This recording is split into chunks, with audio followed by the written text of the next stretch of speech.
واحلل عقدة من لساني يفقهوا قولي سبحانك لا علم لنا إلا ما علمتنا إنك أنت العليم الحكيم أرسله بالحق بشيرا ونذيرا أما بعد فقد قال الله تعالى في كلامه الكريم الفرقان المجيد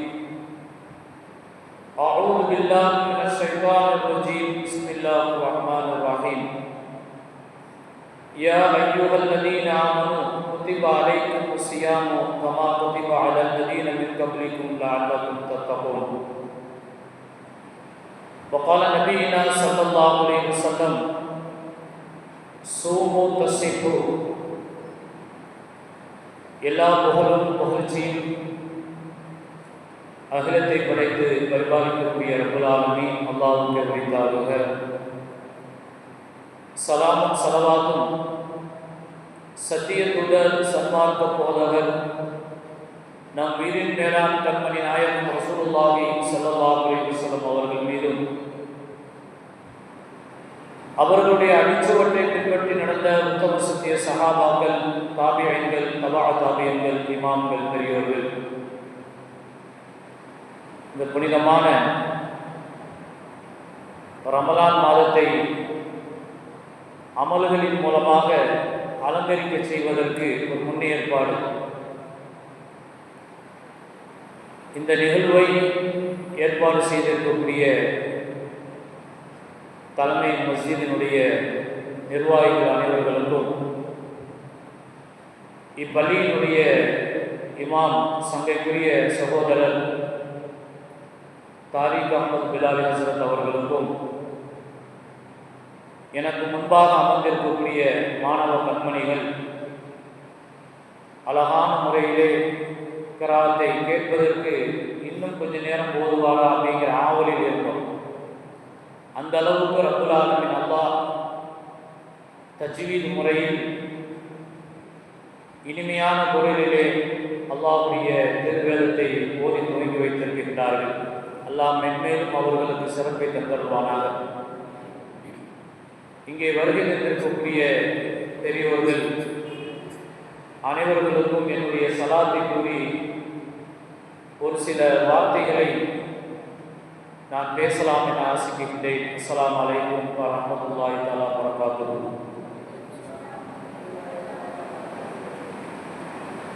முதலிலே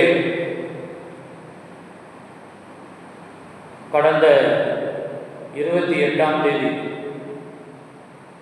மஹல்லா ஜமாத் மாநில மாநாட்டிலே நம்முடைய சங்கைக்குரிய தலைவர் சிம்லா நஜீபண்ணன் அவர்களுக்கு காயிதே மில்லத் விருது வழங்கி கௌரவிக்கப்பட்டது. நான் ஒரு சந்தர்ப்பத்தில் அவர்களுடைய கையை பிடித்து அவர்களுக்கு வாழ்த்து கூறியிருக்கின்றேன், துஆவும் செய்திருக்கின்றேன். அவர்களுக்கு வழங்கிய இந்த விருது அவர்களுக்கு மட்டும் சொந்தமானதல்ல, நம்முடைய ஊர் அனைவர்களுக்கும் சொந்தமான ஒரு கௌரவத்தை இந்த ஊருக்கு பெருமை சேர்த்திருப்பது தான் நினைவுபடக்கூடியதாக இருக்கின்றது. அல்லாஹ் சுப்ஹானஹு வ தஆலா அவர்கள் செய்த தியாகம், அவருடைய சேவையினுடைய மனப்பான்மை, சமூகத்திற்கு அவர்கள் ஆற்றிய அந்த சேவைகளுக்கு ஒரு உந்து சக்தியாக காயிதே மில்லத் விருது கொடுத்து அவர்களை கண்ணியப்படுத்தியிருக்கின்றார்கள்.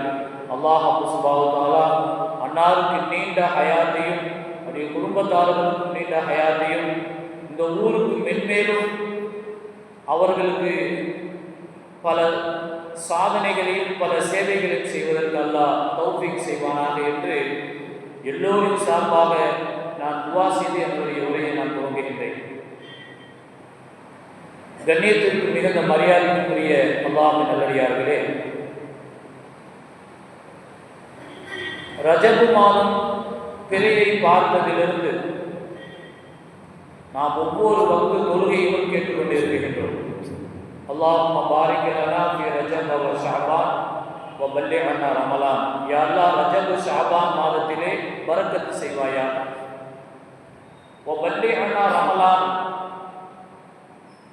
நன்மைகளை பன்மடங்கு நமக்கு அதிகரித்து தரக்கூடிய ரமலானுடைய மாதத்தை அடையக்கூடிய பாக்கியத்தை எங்களுக்கு தருவாயாக என்ற துவாவை நாம் ஒவ்வொரு வக்திலும் கேட்டுக்கொண்டிருக்கின்றோம். அல்லாஹ் அந்த துவாவை கபூல் செய்வானாக. அல்லாஹ் அந்த புனிதமான ரமலானுடைய மாதத்தை அடைந்து நோன்பு நோற்று எல்லா இபாதத்துகளையும் செய்வதற்குண்டான உடல் தாக்கத்தையும் பொருளாதார வசதிகளையும் அல்லாஹ் நம் அனைவர்களுக்கும் தந்தருவானாக. கண்ணியமானவர்களே, பெருமானார் ரசூலுல்லாஹி கரீம் ஸல்லல்லாஹு அலைஹி வஸல்லம் அவர்கள் இந்த ரஜபிலும் ஷஅபான் மாதத்திலும் பரக்கத்தை நீ தருவாயாக என்று ஏன் பெருமானார் ஸல்லல்லாஹு அலைஹி வஸல்லம் அவர்கள் பரக்கத்தை கேட்டார்கள்?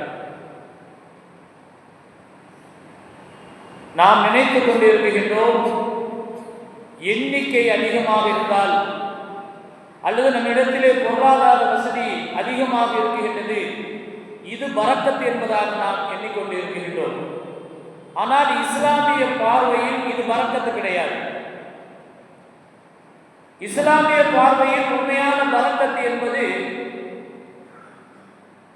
பல லட்சம் ரூபாய்களை செலவு செய்து நோய்க்கு உண்டான ஒரு தீர்வை எட்ட முடியாத நேரத்திலே ஒரு சில ரூபாய்களை நூறுகளை செலவழித்து அந்த நோயிலிருந்து நாம் ஆரோக்கியம் பெறுகின்றோமே, இந்த தொகைதான் பரக்கத். சிறியதாக இருக்கும், அதில் பெரிய தேவைகளை அது பூர்த்தி பண்ணும். இதைத்தான் இஸ்லாமிய மார்க்கம் பரக்கத் என்று சொல்கின்றது. இந்த பரக்கத்தை தான் நபிகள் நாயகம் ரசூலுல்லாஹி ஸல்லல்லாஹு அலைஹி வஸல்லம் அவர்கள் ரஜபிலும் ரமலானுடைய முறையை பார்க்கும் வரை நாம் பரக்கத்தை கேட்டுக்கொண்டே இருக்க வேண்டும் என்று மாணவி ஸல்லல்லாஹு அலைஹி வஸல்லம் அவர்கள் நமக்கு வழிகாட்டினார்கள். அதன் அடிப்படையில் நாம் கேட்டுக்கொண்டு இருக்கின்றோம். அல்லாஹ் இந்த ஷஅபானிலே பரக்கத்துக்களை அதிகமாக கொடுத்து ரமலானை அடைவதற்குண்டான பாக்கியத்தை தந்தருவானாக. கண்ணியமானவர்களே, நபிகள் நாயகம் ரசூலுல்லாஹி ஸல்லல்லாஹு அலைஹி வஸல்லம் அவர்கள் நம்மை எப்போதுமே உயர்வாக நோக்கை, ஒரு இலக்கை மையமாக வைத்துத்தான் நம்மை அழைத்து செல்வார்கள்.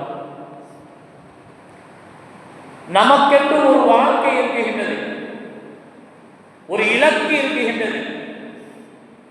அந்த வாழ்க்கை இப்படித்தான் நாம் அமைத்துக் கொள்ள வேண்டும் என்ற ஒரு அறநெறிகளும் இருக்குகின்றது. அந்த இலக்கை நோக்கி மார்க்கம் சொன்ன அடிப்படையில் பயணிக்க வேண்டியது நம்முடைய கடமையாக இருக்கின்றது. அருமையானவர்களே, ஒரு சாதாரண ஒரு எறும்பு தன்னுடைய இலக்கை நோக்கித்தான் இந்த உலகத்தில் அது பயணித்துக் கொண்டிருக்கின்றது. நீங்கள் பார்ப்பீர்கள், ஒரு உணவை எடுத்து செல்லும் அந்த எறும்பு ஒரு உணவை எடுத்து செல்லும், மேலே ஏறி செல்லும் பொழுது கீழே விழுந்துவிடும். அதோட தன்னுடைய முயற்சியை அதை நிறுத்திக் கொள்ளுமா அப்படின்னு சொன்னால் இல்லை. மீண்டும் அந்த உணவை எடுத்துக்கொண்டு சேமிப்பதற்காக வேண்டி, தன்னுடைய லட்சியத்தை நிரூபிப்பதற்காக வேண்டி மீண்டும் ஏறும், மீண்டும் கீழே விழும். இப்படி பல முறை அது மேலே ஏறி கீழே விழும். மீண்டும் மீண்டும் முயற்சி செய்து தன்னுடைய இலக்கை அது எட்டும் வரை அது முயற்சி செய்து கொண்டே இருக்கும். அருமையான பெரியவர்களே, சுகோர்களே, ஆக அல்லாஹ் சுப்ஹானஹு வ தஆலா இந்த சின்ன உயிரினமான எறும்பிலிருந்து ஒரு மிகப்பெரிய ஒரு பாடத்தை, இந்த உலகத்தில் நாம் படைக்கப்பட்டதனுடைய நோக்கம் என்ன, நாம் இந்த உலகத்தில் படைக்கப்பட்டிருக்கக்கூடிய இலக்கு என்ன, லட்சியம் என்ன என்பதை எறும்பு நமக்கு ஒரு பாடமாக கொண்டு தருகின்றது. நீ உன்னுடைய இலக்கை அடையும் வரை முயற்சி செய்து கொண்டே இரு. உனக்கு ரப்புல் ஆலமீன் அல்லாஹ் வாழ்நாட்களை மிகப்பெரிய ஒரு வாய்ப்பாக தந்திருக்கின்றான். அந்த வாய்ப்புகளை நீ பயன்படுத்திக் கொண்டு இது போன்ற புனிதமான நாட்கள், மாதங்கள் வரக்கூடிய நேரங்களிலே அந்த இலக்கை மென்மேலும் மெருகூட்டி, அந்த அமல்களை மேலும் மேலும் அதிகப்படுத்தி இலக்கை அடைவதற்குண்டான வழிகளை நீங்கள் கையாளுங்கள் என்று ஒரு சிறிய உயிரினமான எறும்பு நமக்கு பாடத்தை கற்றுத் தருகின்றது.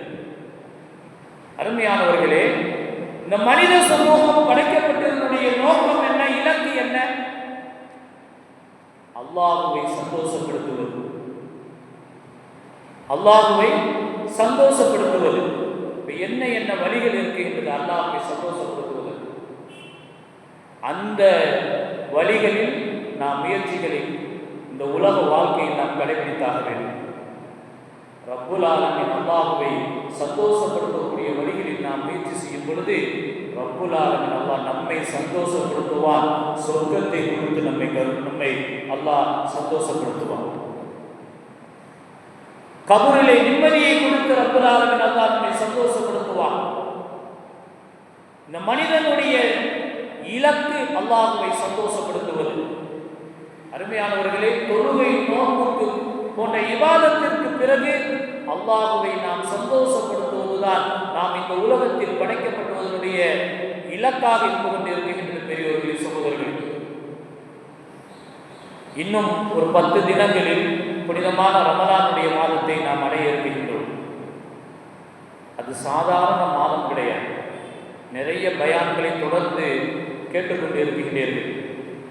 இந்த ரமலானுடைய மாதம் ஒவ்வொரு வருடமும் நம்மிடத்திலே வருகின்றது.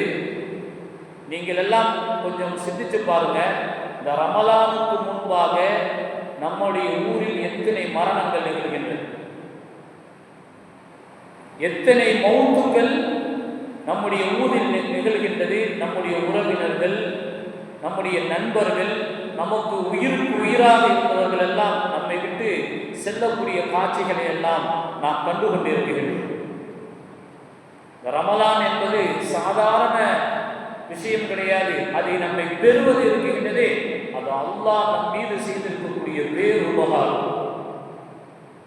எத்தனை மரணங்கள், எத்தனை மௌத்துக்கள்.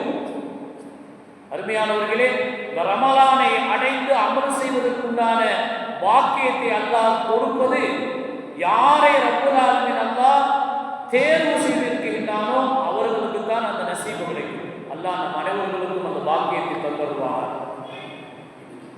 ரமலானுடைய மாதம் வருவது இருக்கின்றதே, அது நாம் சாதிப்பதற்கு தான் என்பதை நாம் புரிந்து கொள்ள வேண்டும். ரமலானுடைய மாதத்தை நாம் பெற்று மற்ற மாதங்களை போன்று 12ல் இதுவும் ஒன்று அப்படின்னு நினைச்சிட்டு போயிடக்கூடாது. ரமலானுடைய மாதத்தை நாம் சாதிப்பதற்காக வேண்டிய ரப்புல் ஆலமீன் அல்லாஹ் நமக்கு தருகிறான். சொர்க்கத்தை அடைவதற்குண்டான வழிகளை மேலும் மேலும் செய்வதற்குண்டான ஒரு அரிய வாய்ப்பு இந்த ரமலானுடைய மாதம் என்பதை நாம் புரிந்து அதற்குண்டான காரியங்களிலே நாம் இறங்க வேண்டும். கண்ணியத்துக்குரியவர்களே, ஒரு விஷயத்தை சாதிப்பதற்கு உலகத்திலே ஒரு சூழல் நமக்கு கைகூட போகும். இந்த உலகத்திலே சாதித்தவர்களுடைய வரலாறுகளை நாம் பார்க்கக்கூடிய நேரத்திலே ஒன்று அவர்களுக்கு அந்த சூழல் அவர்களுக்கு தகுந்த மாதிரி அமைந்துவிடும், அல்லது அந்த சூழல்களை தமக்கு சாதகமாக அவர்கள் மாற்றிக்கொள்வார்கள். இப்படி மாற்றிக்கொண்டுதான் அவர்கள் சாதித்திருக்கின்றார்கள் இந்த உலக சாதனையாளர்கள். கண்ணியத்துக்குரியவர்களே, நம்முடைய இலக்கு சொர்க்கத்தை அடைவது, அல்லாஹ்வை சந்தோஷப்படுத்துவது. ஒரு மனிதனுக்கு இந்த உலகத்திலே சாதிப்பதற்கு சூழல்களும் காலங்களும் நேரங்களும் அது நமக்கு சாதகமாக அமைய வேண்டும். இவையெல்லாம் இல்லாமல் ஒருவர் சாதித்தார், அது மிகப்பெரிய சாதனையாக பார்க்கப்படுகின்றது. அருமையானவர்களே, அல் குர்ஆன் ஷரீஃபிலே ரப்புல் ஆலமீன் அல்லாஹ் ஒரு பெண்மணி சம்பந்தமாக அல்லாஹ் சுப்ஹானஹு வ தஆலா அவர்கள் தன்னுடைய இலக்கை அடைவதற்கு எந்த விதமான சூழல்களும் அவர்களுக்கு இடம்பாடு தரவில்லை. அவர்கள் தன்னுடைய இலக்கை அடைவதற்கு எந்த விதமான வாய்ப்புகளும் அவர்களுக்கு அமையவில்லை. ஆனாலும் அவர்கள் சாதித்து காண்பித்தார்கள். அப்படிப்பட்ட ஒரு பெண்மணி சம்பந்தமாக ரப்புல் ஆலமீன் அல்லாஹ் அல் குர்ஆன் ஷரீஃபில் நமக்கு சொல்லித் தருகின்றார். அருமையானவர்களே, அந்த பெண்மணி சர்வ சாதாரண பெண்மணி கிடையாது. அந்த பெண்மணி யார் என்று சொன்னார், இந்த உலகத்தில் அழகியாக வாழ்ந்தவர்கள். ஒரு மன்னருக்கு மனைவியாக வாழ்ந்தவர்கள். ஒரு மன்னருக்கு மனைவியாக வாழ்வது என்பது எத்தனை சிறப்பம்சங்கள் இருந்தால் அந்த மன்னனுக்கு மனைவியாகக்கூடிய தகுதி இருக்கும். எவ்வளவு பொருளாதார வசதியை பெற்றிருக்க வேண்டும், எப்படிப்பட்ட உயர்ந்த குலத்தில் அவர்கள் பிறந்திருக்க வேண்டும், என்ன என்ன ஸ்பெஷாலிஸ்ட் எல்லாம் அவர்களுக்கு இருந்திருக்க வேண்டும். ஆனால் இந்த பெண்மணி ஒரு மன்னருக்கு மனைவியாக இருந்து தான் சாதிப்பதற்குண்டான எந்த சூழலும் இல்லாமல் சாதித்து காண்பித்திருக்கின்றார்கள். அந்த பெண்மணியினுடைய கணவர் காஃபிர், இஸ்லாத்திற்கு முரணானவர். ஆனால் ரப்புக்கும் அலா, நான் தான் இறைவனிலே மிக உயர்ந்த இறைவன் என்று சொன்ன மிகப்பெரிய காஃபிருக்கு மனைவியாக அந்த பெண்மணி வாழ்ந்தார். அவன் எப்படிப்பட்டவன் என்ற வரலாற்று செய்திகளில் நாம் பார்க்கக்கூடிய நேரத்திலே 5 லட்சத்திற்கு மேற்பட்ட குழந்தைகளை கொன்று குவித்தவன். 5 லட்சத்திற்கு மேற்பட்ட குழந்தைகளை கொன்று குவித்தவன். எவ்வளவு பெரிய கொடுங்கோலன்! அருமையானவர்களே, ரப்புல் ஆலமீன் அல்லாஹ் இந்த உலகம் முடியும் வரை அவனுடைய உடலை பாதுகாத்து, யாருன்னு தெரிஞ்சிருப்பீங்க, இந்த உலகம் முடியும் வரை அவனுடைய உடலை பாதுகாத்து அநியாயம் செய்தவர்களுக்கு மிகப்பெரிய பாடத்தை இந்த உலகத்திலே நிரூபித்துக் கொண்டிருக்கக்கூடிய அவனுடைய மனைவி. அருமையானவர்களே, அவர்கள் மிகப்பெரிய சாதனையை இந்த உலகத்திலே நிகழ்த்தி காட்டினார்கள். யார் அந்த கொடுங்கோலன்? ஃபிரௌன். குர்ஆனிலே ரப்புல் ஆலமீன் அல்லாஹ் ஃபிரௌனுடைய சம்பந்தமாக அல்லாஹ் குர்ஆனிலே சொல்லும் பொழுது வ ஃபிரௌன தில் அவுதாத், முளை குச்சிகள் உள்ள ஃபிரௌன் என்று அல்லாஹ் குர்ஆனிலே குறிப்பிட்டு தருகின்றார். மிஸ்ர் தேசத்திற்கு சென்றால், எகிப்துக்கு சென்றால் இன்றும் பிரமிடுகள் உலக பிரசித்தி பெற்றது. கண்ணியத்துக்குரியவர்களே, ஃபிரௌனுடைய உடலை பார்வையிடுவதற்கு 10,000 பவுண்ட் தொகையை நாம் செலுத்திவிட்டு தான் அவனுடைய உடலை பார்க்க முடியும். டிக்கெட்டை எடுத்து அவனுடைய உடலை பார்க்கணும்னா 10,000 பவுண்டு பணத்தை செலுத்திவிட்டு தான் அவனுடைய உடலை நாம் பார்க்க முடியும். அந்த அளவுக்கு உலகத்தில் வாழும் போதும் அநியாயக்காரன், மரணித்த பிறகும் மிகப்பெரிய அநியாயக்காரன். அருமையானவர்களே, அப்படிப்பட்டவனுடைய மனைவிதான் அன்னை ஆயிஷா அம்மையார், ஆசியா அம்மையார். இவ்வளவு பெரிய சாதனைகள் அவர்கள் நிகழ்த்தி காட்டியிருக்கின்றார்கள். இவ்வளவு பெரிய கொடுங்கோலனிடத்தில் இஸ்லாத்தின் அடிப்படையில் எப்படி வாழ முடியும்? அருமையானவர்களே, ஆனால் அவர்கள் வாழ்ந்து சரித்திரம் படுத்தி அவர்கள் குர்ஆனிலே இடம்பெறும் அளவிற்கு அவருடைய சாதனைகள் போற்றப்படுகின்றன. நோன்பு நேரங்கள், நோன்பு நோக்க முடியாத ஒரு சூழல் அவர்களுக்கு, இறை கடமையான தொழுகைகளை நிறைவேற்ற முடியாத சூழல்.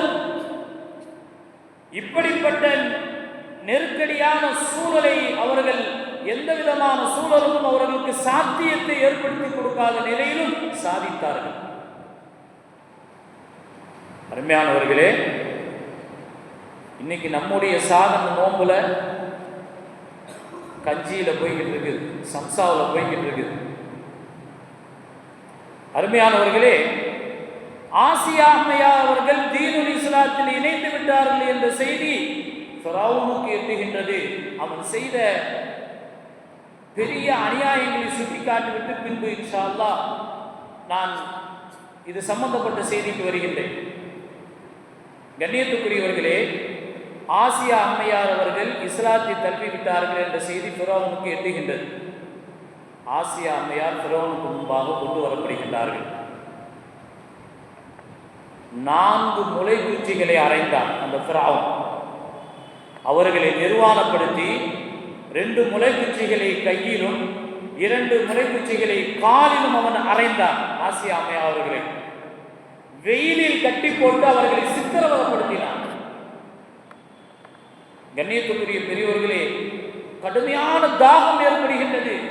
அந்த தாகத்தை போக்குவதற்குண்டான எந்த உதவியாளருக்கும் அவர்களுக்கு அந்த சந்தர்ப்பத்தில் இல்லை. அவர்களை சுற்றி விரோதிகள் இருந்து கொண்டிருக்கின்றார்கள். இப்படிப்பட்ட சூழலில் ரப்புல் ஆலமீன் அல்லாஹ் இந்த காட்சிகளை கண்டு கொண்டிருக்கின்றார். தன்னுடைய அரிசியில் இருந்து கொண்டு ஆசியா அம்மையா அவர்கள் துவா கேட்டார்கள்.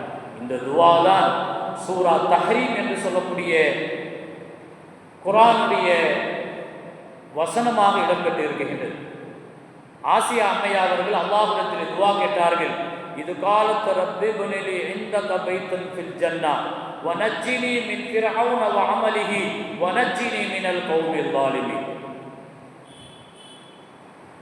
வெயிலில் அவர்களை நிர்வாகப்படுத்தி அவர்களை அழிப்பதற்கு ஃபிர்அவுன் திட்டம் தீட்டிக் கொண்டிருக்கக்கூடிய நேரத்தில் அல்லாஹ்விடத்தில் இருவரும் வேண்டுகின்றார்கள். இது காலத்து ரப்பி புனிலி இந்தக பைத்தன் ஃபில் ஜன்னா, யா அல்லாஹ், சொர்க்கத்தில் உனக்கு பக்கத்தில் எனக்கு ஒரு மாளிகையை நீ கட்டி கொடுப்பாயா. உயிர் பிரிய போகின்றது. அந்த நேரத்திலே அல்லாஹ்விடத்திலே கேட்கக்கூடிய துவா, யா அல்லாஹ், சொர்க்கத்திலே உன்னுடைய மாளிகைக்கு பக்கத்திலே எனக்கு ஒரு மாளிகையை நீ கட்டிட்டு தருவாயா. வனஜ்ஜினி மின் ஃபிர்அவுன வஅமலிஹி, யா அல்லாஹ், ஃபிர்அவுனை விட்டு என்னை நீ பாதுகாத்து விடுவாயா. வனஜ்ஜினி மினல் கௌமில் ஸாலிமீன், இந்த அநியாயக்கார கூட்டத்தை விட்டு என்னை நீ பாதுகாத்து விடுவாயாக என்று ஃபிரௌனுடைய மனைவி ஆசியா அம்மையார் அவர்கள் அந்த நெருக்கடியான நேரத்திலும் அல்லாஹ்விடத்தில் இருகரம் ஏந்தினார். இதிலிருந்து நாம் பெறக்கூடிய சூழல், எவ்வளோ பெரிய நெருக்கடிகள் யாரின் மூலமாக நமக்கு வந்தாலும் அந்த ரப்பிடத்தில் தான் நாம் முறையிட வேண்டும் என்ற உன்னதமான பாடமும் இங்கே நமக்கு உணர்த்துகின்றது. அருமையான பெரியவர்களே, சகோதரர்களே, ஆசியா அம்மையார் அவர்களுடைய துவா அல்லாஹ் கபூல் செய்கின்றார். அருமையானவர்களே, அல்லாஹ் சுப்ஹானஹு வ தஆலா ஆசியா அம்மையார் அவர்கள் கேட்டார்களே, சொர்க்கத்திலே உன்னுடைய மாளிகைக்கு அருகிலே எனக்கு ஒரு மாளிகையை நீ கட்டுக்கொடு என்று ஆசியா அம்மையார் கேட்டார்களே, ரப்புல் ஆலமீன் அல்லாஹ் இந்த துவாவை கேட்டு கபூல் செய்து சொர்க்கத்திலே அவர்களுக்காக ஒரு மாளிகையை கட்டினார். இது தப்சீர்களில் இடம்பெறக்கூடிய செய்தி. கட்டி முடித்து அந்த சொர்க்க மாளிகையை ஆசியா அம்மையார் அவர்கள் கண்டுகளித்துக் கொண்டிருக்கின்றார். சொர்க்க மாளிகை அவர்கள் கண்டுகளிக்கக்கூடிய நேரத்திலே அல்லாஹ் சுப்ஹானஹு வ தஆலா ஆசியா அம்மையார் அவருடைய ரூஹை கைப்பற்றி விடுகின்றார்.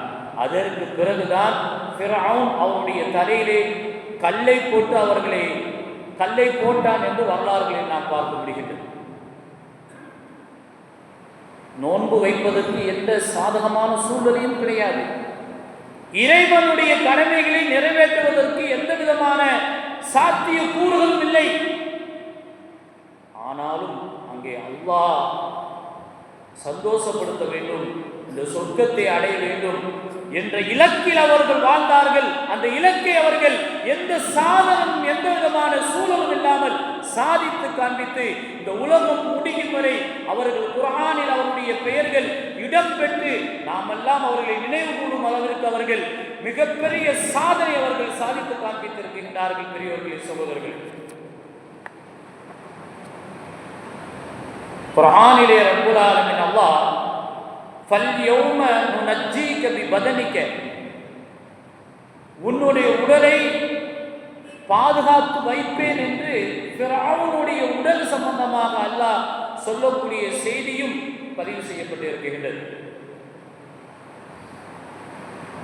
நபிகள் நாயகம் ரசூலுல்லாஹி ஸல்லல்லாஹு அலைஹி வஸல்லம் உடைய அன்பு துணைவியார் ஹதீஜா அம்மையார் அவர்கள் மரணத்தை தழுவுகின்றார். அடக்கம் செய்யக்கூடிய வேளையிலே பெருமானார் ஸல்லல்லாஹு அலைஹி வஸல்லம் அவர்கள் இருக்கின்றார்கள். அப்பொழுது பெருமானார் ஸல்லல்லாஹு அலைஹி வஸல்லம் அவர்கள் ஹதீஜா அம்மையாருடைய உடலை பார்த்து சல்லிமி அலா தர்ரகத்தி, சல்லிமி அலா தர்ரகத்தி என்ற வார்த்தையை ஹதீஜா அம்மையாருடைய உடலை பார்த்து கண்மணி நாயகம் ரசூலுல்லாஹி ஸல்லல்லாஹு அலைஹி வஸல்லம் அவர்கள் சொல்கின்றார், ஏனைய என்னுடைய மனைவியர்களுக்கு போய் என்னுடைய சலாத்தை நீங்கள் தெரியப்படுத்துங்கள். அருமையானவர்களே, முதல் மனைவி ஹதீஜா அம்மையார். அப்படித்தான் நம்ம வரலாற்றில் படிச்சிருக்கிறோம். அவங்க மரணத்தை தழுவிருக்கிறாங்க.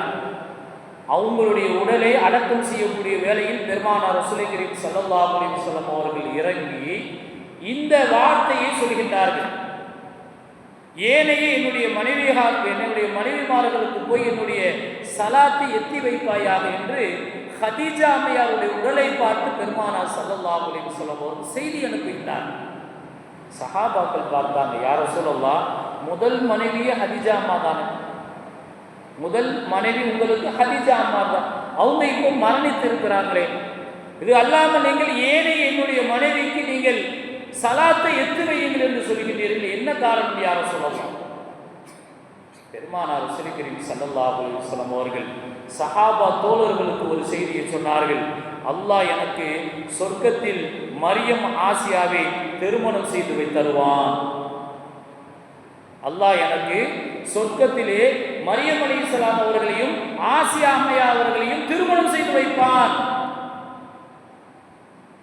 எனவே நான் என்னுடைய சலாத்தை அவர்களுக்கு நான் எத்தி வைக்கிறேன் என்று சஹாபாக்களிடத்திலே மாநபி ஸல்லல்லாஹு அலைஹி வஸல்லம் அவர்கள் சொன்னதாக நாம் பார்க்க முடிகின்றது.